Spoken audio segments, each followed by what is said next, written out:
respectful in the old neighborhood.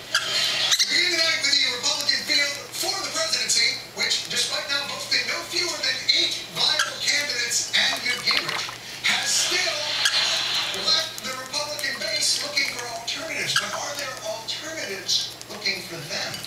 This is the subject of tonight's Indecision 2012, Indecision Edition. Chris Christie, New Jersey governor and part-time Bobby Bacala impersonator, spoke last night at the holiest site in Republicanism, the Reagan Library, and was propositioned almost immediately. Are you reconsidering, or are you standing firm?